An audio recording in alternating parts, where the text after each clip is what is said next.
Good afternoon, good morning, whatever time of day it is for you. Welcome to Banner and Backbone. I'm Nick Perro. I'm going to be joined here very shortly in the next few minutes by Zev Shalev. And we're going to be doing a special Powerful Voices episode on the Puppet VP and or JD Vance. We're going to be talking JD Vance today. We're going to be talking about what's going on with him, with his connections to Peter Thiel and the Epstein world, and really how disgusting of a human being JD Vance really is, and why he also needs to go down with this administration and the destruction that they're doing to our country. So, hi, everyone. Welcome as you come on in. Again, I'm Nick Perro. Hit that heart button, hit the subscribe in the top corner, left corner if you're on Substack, hit that Chiron, subscribe to myself, Banner and Backbone, and Zev Shalev. Join us for today's discussion. We're going to be talking a lot about JD Vance. There is a ton of information out there about him. And there's a lot of connections he has with Peter Thiel, with different funds that are buying up and taking over agriculture and industry, and trying to impoverish our farmers. If you have never heard of Acre Trader, I would take a look into it.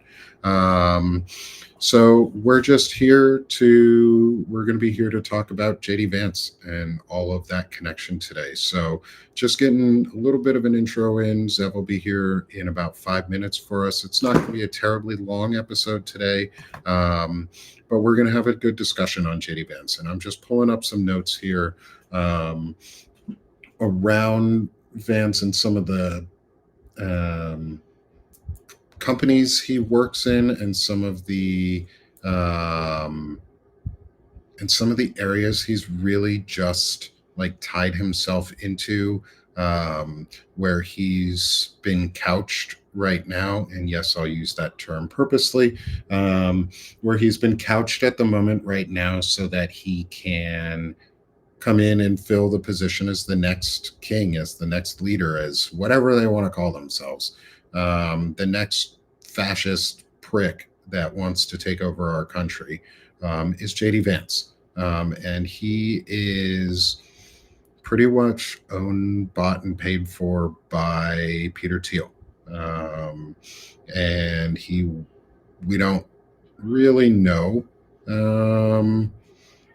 what JD Vance believes in, because he doesn't really believe in anything. He's a chameleon. He's slimy. He's pretty gross. I talked about him a little bit earlier today, and some of the rumors and I guess possibilities that are being considered around what's going on with JD Vance and his wife Usha Vance, and how that ties into Erica Kirk, and what that looks like in the next steps. And is there truth to the rumor of Usha leaving JD and JD marrying Erica? I don't know if there's any truth to the rumors, but it's a very straightforward path that we would be able to see linked in that. And if there are, and it looks like, thank you, American Citizen, for putting the information in the chat there, and that note is around Al Green putting forward articles of impeachments, which I think exactly should be done. I think we absolutely need to impeach both Trump and Vance and the entire administration, as well as convict and then civilly and legally prosecute them, and hold up and prosecute them for crimes against the Constitution. And so we know Trump. Trump is the enemy we know. Trump is the gigantic asshole that is ruining our lives. He is the face of the hate. He embodies a lot of it. So he really is the hate himself. Um, and and so we know Trump, but not a lot of people know much about Vance. He's slimy, he's very unpredictable. Um, but the one thing we do know, like the biggest and easiest thing we do know about Vance, is he's tied to the money. He's in it for profit, he's in it for himself. And if it's going to make him more, he's going to do it. And so I want to make sure that we talk specifically about Vance today because he's the next step. We know that Trump is old. We don't know if how long he has. I think articles of impeachment are a good thing to be putting forward for the entire administration and everyone involved in what's going on with Vance. Or what's going on with this administration, Project 2025, the destruction of America in general, the anti-constitutional behavior that's going on, the bro-oligarchy. There's a lot there. There's a lot that is connecting Vance to a lot of the things in the background too. So before we go into Vance's, or before I go too much into Vance's like um, personal ownership in companies such as AcreTrader, let's answer one or two questions in the chat real quick. Stall for just a couple moments to help give Zev some last minute to get on with us. And so here, the question in the chat is Erica pregnant? Erica Vance pregnant? The rumor was she was. The rumor is she's pregnant. That is a rumor made up by somebody else. She went out and said, "I wish." Like the last thing she wished was that she was pregnant and that it was she had prayed to God to be pregnant, but she's not. And it was a very odd statement to make. And I'm going to bring on my friend Zev Shalev here to talk about it with me. I cannot. There you go. There we go. Hello. Sorry. Welcome. How Am are I loud? you? Am I very loud? No, you sound fine to me. Okay, good. I'm good. How are you doing, Nick? Sorry I'm late. I was riding a No storm worries. this morning. Yeah, well, I'm glad I got you for a little while. It's great to have you on, as always, and get to be able to talk about some of this stuff. And so I was just giving everyone an intro really into the enemy we know of Donald Trump, but that's not the enemy we need to focus on right now, because there's a lot of us already doing work around Trump, but it's Vance that's really the next threat, and he's an unknown. And I named it the Puppet VP for today because that's what he is. And he's bought and paid for. And we were just getting into some of that underlying bought and paid for around Peter Thiel and its connection to the Epstein network and that sex trafficking and money laundering network, but also into groups like AcreTrader, and how that is impacting policy through illegal means with ownership that he should have divested, and not be promoting. So welcome. Thank you. And I want to get some of your initial thoughts into some of what I just introed for you. You know what? You're absolutely right. I think we're looking at a presidency that is floundering. And the more I just posted a piece on this. It's one of the reasons I'm a little late. Is I had to get this out. That I think we're in this moment where we can't actually allow this regime to stand at all. There's no redeeming quality about anybody in this regime. You look at that line of succession through their cabinet, and it's just disaster after disaster. And so we cannot allow this regime to stand, and that includes Vance. And I know we originally discussed talking about Vance, but I just think there's no chance for any of these people to stay in government, and they shouldn't. They're criminals. They're crooks. They're illegitimately there. They probably stole the election in the first place. They have no right to be there. They should be in prison. And for them to be out there publicly holding office and making demands and anything else is untenable for the American people and against the Constitution. So I wrote a piece this morning saying that we need, I robbed it off Obama and Martin Luther King, but Junior, the title is The Fierce Urgency of Now, and how important it is that Democrats seize this opportunity to turn 2026 into a presidential election. Because in fact, in next year, in 11 months, we have an opportunity as American people to impeach and convict this current president and his entire regime, and appoint through election, through a democratic election, through the House, another president, a new president that can be anybody. It does not have to be a Democrat, does not have to be a Republican. Ideally, I think it will be a Democrat, because that is, anyone who has legitimacy. But that is where I think we need to go as a country facing enormous pressure in every regard. We cannot continue to have a presidency that is so immoral, that is bankrupt politically, that is bankrupt ethically, that is spiritually bankrupt, that is about to be revealed as part of a pedophile and financial criminal network that has been going back decades. I mean, there's just no redeeming quality here for this presidency to continue. And 26 is the moment. 26 is when we need the president to be elected. And we need Democratic leaders to stop focusing on 28 or whatever it is they're focusing on, and get into the business of building coalitions, get into the business of building campaigns around impeaching this president and moving on. I think that's fantastic. I think I like what you're talking about. It's similar to what Shane Urich and I have talked about, and me and Sherrod Sweeney at Centered America have talked about, is a 20-month versus 20-year plan. Not even 20 months, but 11-month plan. Yeah. Realistically, versus a 20-year or even 50-year plan. And I think you're exactly right on that. We have the opportunity right now too, and I want to get your thoughts on this, because you've spoken to Lev before, and you and Dean have spoken about this a little bit too, is the fracturing that's going on in MAGA, and how that can be used to an advantage. Yes, political advantage. We are talking political advantage right here. We need to win politics right in this country. We need to politically win, not just morally win. Is how do you see, or what do you see happening here soon, now that Marjorie Taylor Greene is stepping aside? Well, I think Marjorie Taylor Greene stepping aside is like, she's going to do it at the right time to get her pension and fully vested. And I actually think there's much more to that. I think she's positioning herself to lead the center. She's a political machine. She's a very politically astute congresswoman who knows the political winds, who understands that the president is done.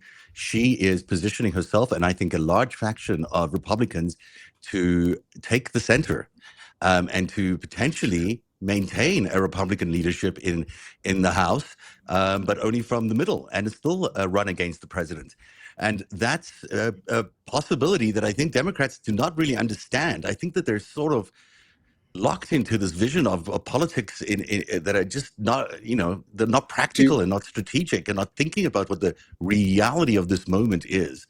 And that Democrats, if it's Gavin Newsom, or it could even be Barack Obama, it could be Michelle Obama, it could be anybody who wants to do this, Buttigieg, Wes Moore. I can think of so many names that you would want to consider for this kind of urgent and important work of uniting this country and bringing us forward. And why I say it's important that we unite the country and we don't allow Marjorie Taylor Greene to fashion a faction into the Republican leadership here is because we need 67 votes to convict in the Senate. That is a very high burden. That is and it should be a very, very high bar, which should not be easily reached. Especially when we're going to be talking about treason. In this case, it is reachable, I think, and we need to get there. And so we need Democrats who understand how to build these coalitions, who understand how it's going to require, even if we have a phenomenal year in next year's elections and Democrats get to 56, 57, it's still not enough. You still need 10 Republicans who are going to work with you. And who are those 10? Well, you need to get them early. You need to have them running on this. You need to run this entire election campaign on this notion of a coalition that's going to impeach and convict the president. Yes. Yeah. And how do you think this might factor in? Because I want to get your opinion. You and I have had some discussions about this a little bit around, is she positioning herself for a presidential run? What is she doing? Do you see this fitting in ultimately with some of the threats from Elon Musk around an America party? or even a takeover of, say, the libertarian wing to do a true third party run, because I'm trying to get it into the zeitgeist too that we need to fracture the Republican Party on purpose into two nationally recognized parties that are were the Republican Party, which is our current GOP, and the Libertarian Party, which is a separate party itself that just caucuses nationally with the Republicans. Do you see her possibly using this as a front to take over something like that? Or even like the America Party itself with Elon Musk and shit on that? Or are we past constitutionalism with them?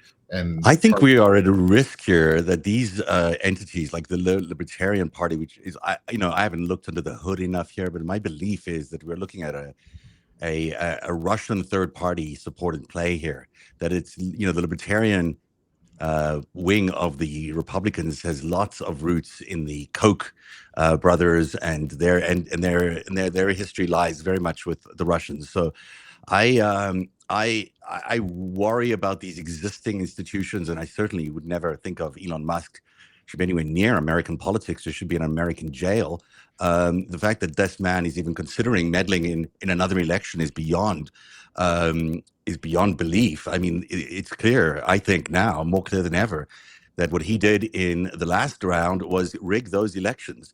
And then what he did afterwards with Doge is criminal. So, don't get me even started on Musk. I just think what you're saying is absolutely correct. We need credible movement from the people that can really tackle this very urgent moment that we have right now. We have a world that is looking for American leadership, that is worried about plunging into World War III if this current leadership continues. I mean, these stakes are not just a little bit serious; they're existentially serious. Yeah, and they're so, globally serious. Yeah, for all of us, we know none of us want to face nuclear Armageddon, which is, where Trump is leading us to. So and that's not being an alarmist, actually. I think that's possible. What we need to do is understand that the majority of Americans are in the middle. They're not on the extremes. There is an enormous of understanding between people on the left and the right of what that middle looks like. There's a middle ground that is consensus filled and is easy to get to. But what we need is leaders that can bring those coalitions together. We need people who can take the Marjorie Taylor Greene wing of the Republican Party, and as distasteful as it might be for some people, bring them along with a strong Democratic majority in the House and say, okay, we're going to take down this president on the other side of this election if we can't do it sooner. And then we're going to convict him and his entire regime and make sure they're held accountable on the other side. And for the remaining 2 years, we will have a government of national unity, if you want. Call it whatever you want. A movement run by the people to restore American democracy, born out of the House, born out of the people's elections next year. It's not an undemocratic thing. It's not an unconstitutional thing. It's not a trick. It's the way the Constitution operates. It allows for impeachment. It allows for us to do the important work that we need to do. And it's onerous. I mean, no one wants this job. It's a difficult one, but it's also a long shot, I should say. But we need to do this, Nick. We need to do this. Yeah, and I think we need to do this fast. And if you're in a state where your filing deadlines have not passed to file for 2026, and you are considering running, do it. File. Yeah. If you need a platform to help raise money, and you need to find a way to get the support, come ask me, come DM me, and I'll platform you so you can, and I'll talk to you and I'll do candidate interviews with you. But if you're thinking to run.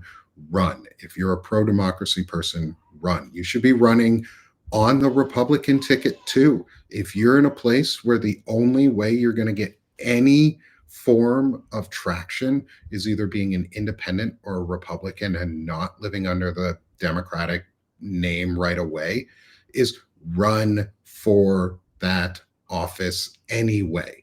Because if you win, you fucking won. And if you lose, you probably drew people out to vote for somebody who did win, and it shows a big backlash.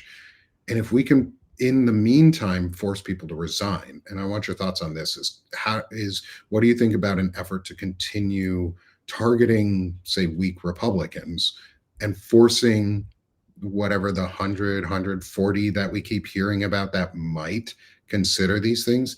How do we get them from considering to doing it? What are I your think we thoughts? should do exactly what Trump has been doing with moderate Republicans and run and primary these people out of office. I mean, we need to be running strong defenses on both sides, offenses on both sides. And absolutely, Republicans are as appalled, I believe, or a majority of Republicans are as appalled by the presidency as anybody. Democrats are definitely appalled. It doesn't matter which party you're running for. You need to be running against this presidency and be committing to ejecting him from power. And that's where the coalition building needs to happen now. We can't wait until after the election to then strike a deal. The people who we need to be involved in this deal, the people who are running, in the next election, need to sign on before and be committed to it, that they can't back down. It can't be, we changed our mind afterwards. No, this is a platform you are running on, whether you're a Republican or a Democrat, and it's necessary because we need 67% of the Mhm. population, probably a little bit more because the Senate is not equally representative, but we need a lot of people to Yeah. vote out this presidency, and that's the way it's designed. That's just the way they did it, and they did it for good reason. Now, those are the rules. We have to play by the rules, but for sure, I'm just crying out for the right person in the democratic world, because it's got to be a Democrat, I believe. It doesn't have to be, but it could be, who can really start doing this, who can marshal the resources and marshal the authority to go across party lines when necessary and build a coalition that is going to absolutely bring America back to its rightful place and away from this ruinous path the current president has placed us on. Yeah. Yeah. I totally agree with that. And I see people putting in the comments like AOC or Jasmine Crockett. Absolutely. I think they're amazingly powerful voices.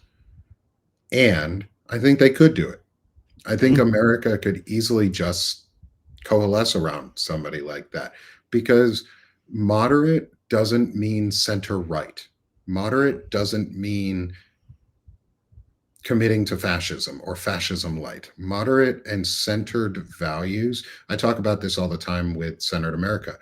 They call themselves Centered America for a reason, but it's not center right values. It's center dignity values. It's center humanity values. Mhm. And if we can find people who go on that, like Joe Walsh. Let's talk, like Joe Walsh is a great example, or Adam Kinzinger. They're putting a lot of money towards getting people in and running as candidates and running either on the Republican or Democratic ticket. Adam Kinzinger is putting a lot of money into that. We need folks to encourage more of that from people who have more money than, say, me and Zev. And I can't we fund need, this.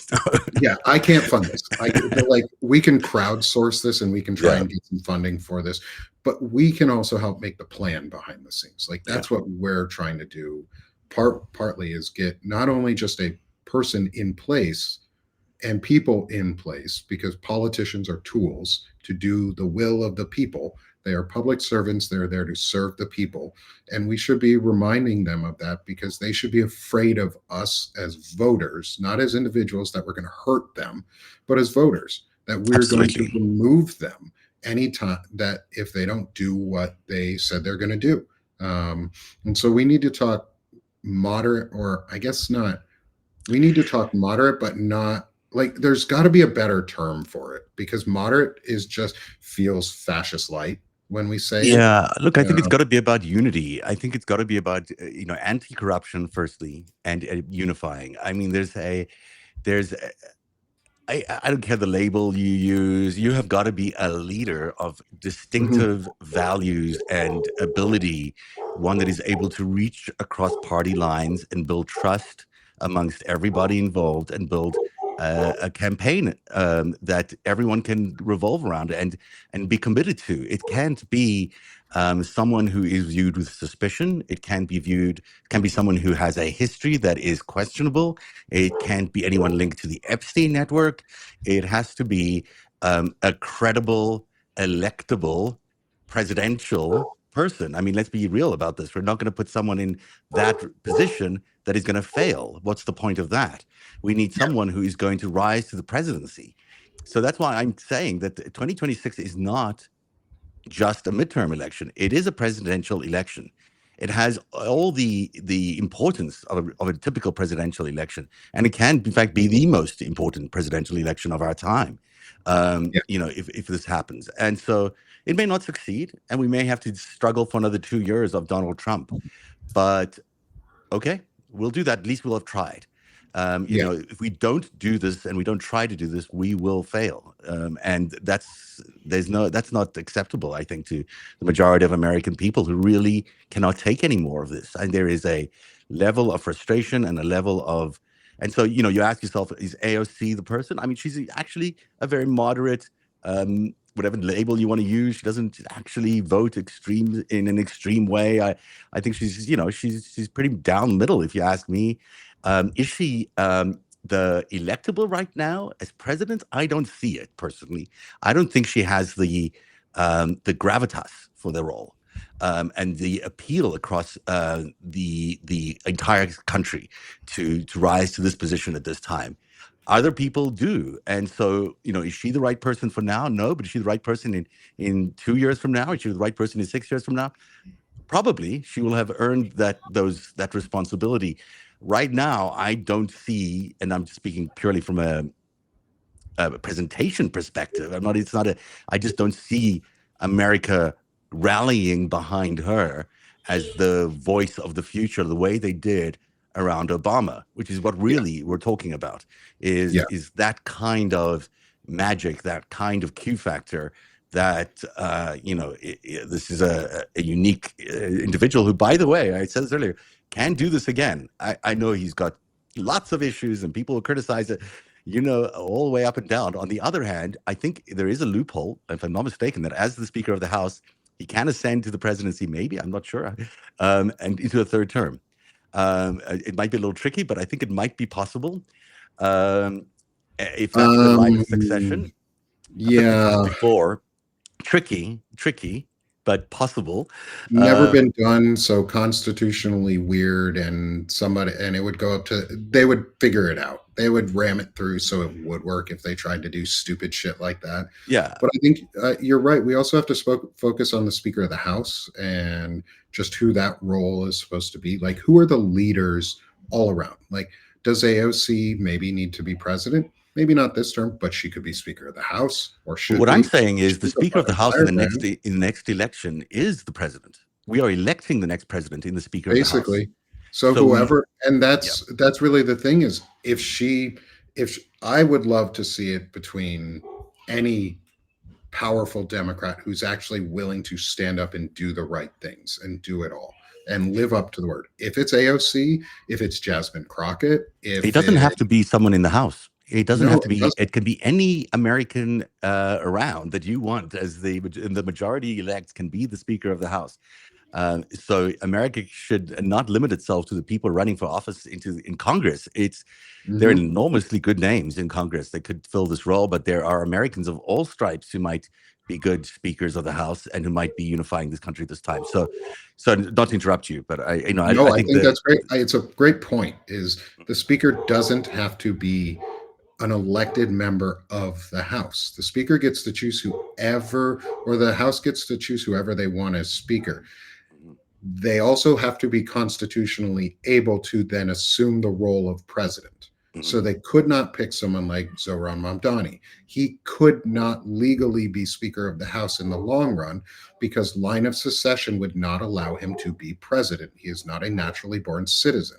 They do have to follow some quirky rules. This is where the Constitution gets really weird, and where our rules sometimes get confusing. But yeah, I think we need to be talking bold, big strategy right now, like unseat Mike Johnson. There's more than 9 Republicans out there at this point who would Oh yeah. probably be willing He may not to survive. sign He may not on. survive the week. Never mind the Yeah, month. like That no confidence, that I call it a no confidence vote. Is that Epstein mhm, vote was a vote of no confidence in the presidency. It was a vote of no confidence in Johnson, in the leadership of the Republican Party. It was defiant and definitive, and it came from the American people. yeah, He's done. They're all done. They know. It's just a yes. question of, are they going to hold on for 3 years, or are they going to hold on for 1 year? And what's the plan to replace them? And that's, Mhm, yeah, certainly, we might get impeachment even in this next year. That might be yeah. possible. We might get impeachment next month, but Yeah, we might get it next month when the files come out. yeah, Like, yeah, and maybe or that's if they don't push the yeah. file, if they don't release the files, that may be the impetus. Or the Hmm. fact that they threatened Mark Kelly with Hmm. treason and seditious treason and death, basically death for saying service members should uphold their oaths. Like they're Yeah. doing stupid things, and we capitalize on those. Like, go check out the Save America movement.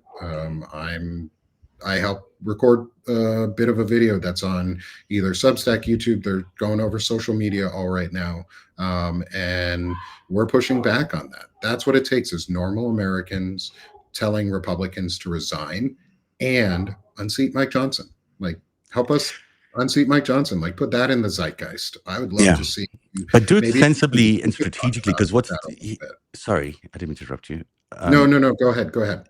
I'm just saying that the difficulty here, and I think Democrats suffer from not thinking strategically all the time, is um, let's say they Republicans sense what's happening right now, that that Trump needs to go.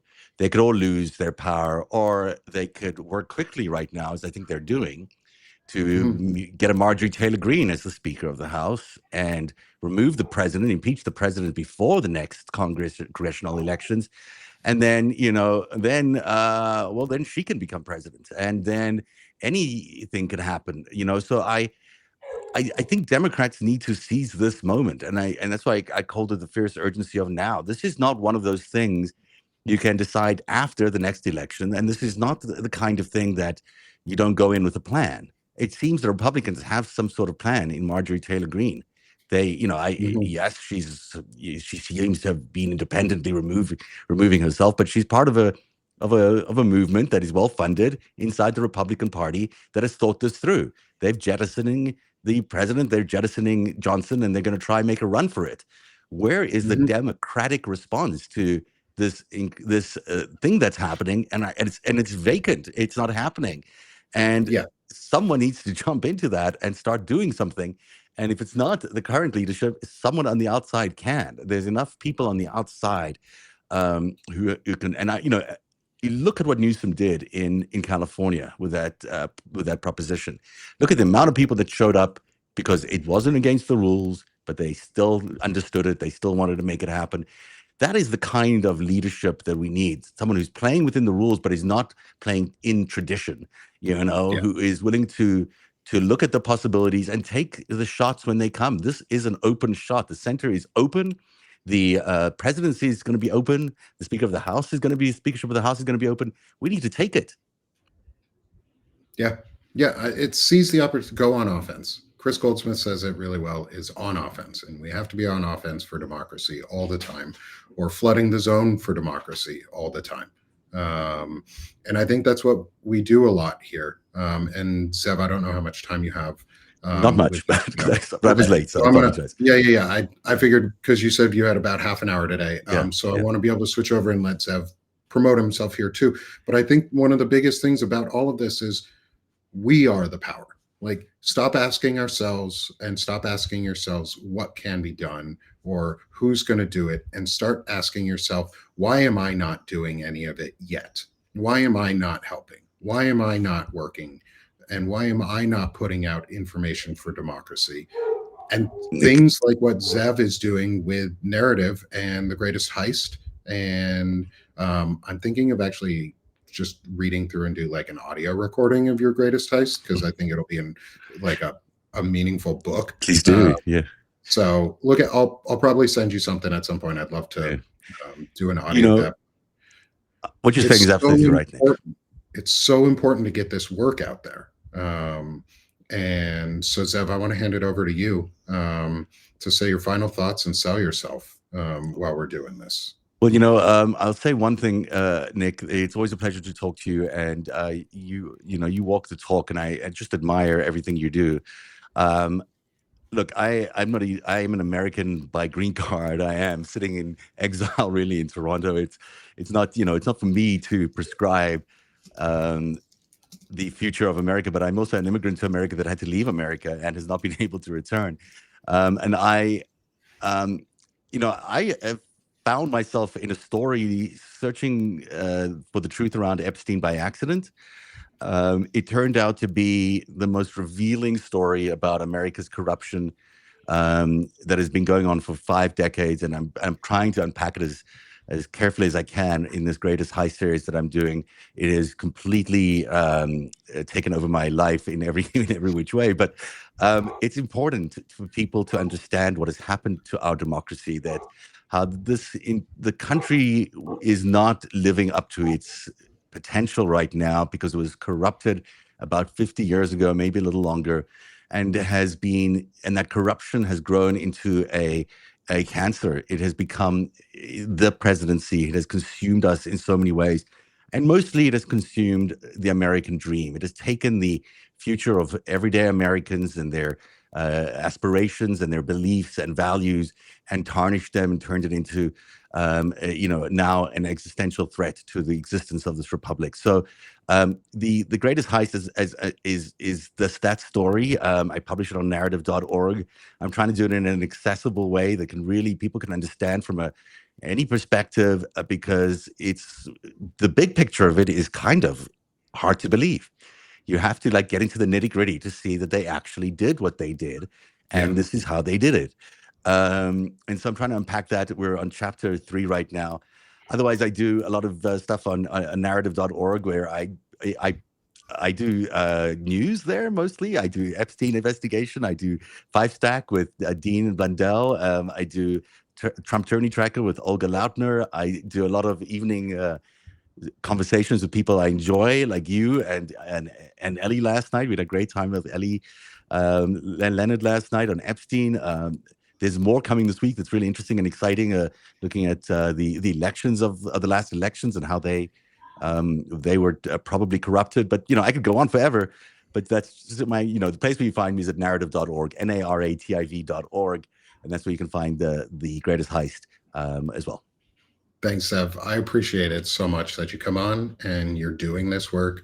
And I want an America where our immigrant friends and those who come to the country with green cards, who naturalize, feel welcome, feel like they want to be here. I want an America where people feel like they want to live here. Like, I don't want Zev to have to live in Canada. As much as Canada is awesome, I want Zev to be able to be in the States again and feel safe and feel comfortable that this is a country that cares and loves him. And I know this audience does, and I know everybody here does. So again, subscribe to Zev too and promote his work.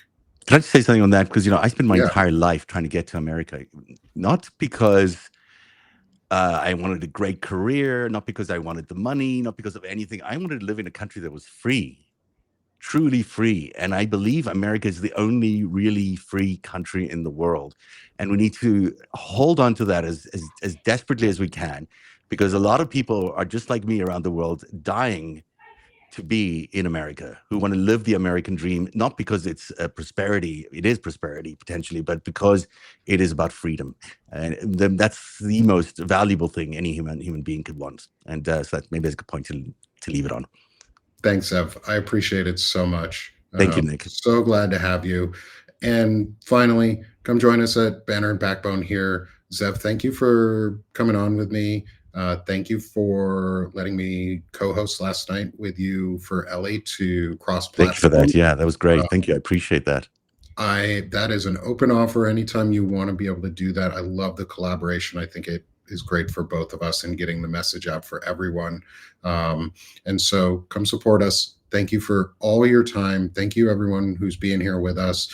Go out and do something pro-democratic and go be pro-democracy. Live the dream.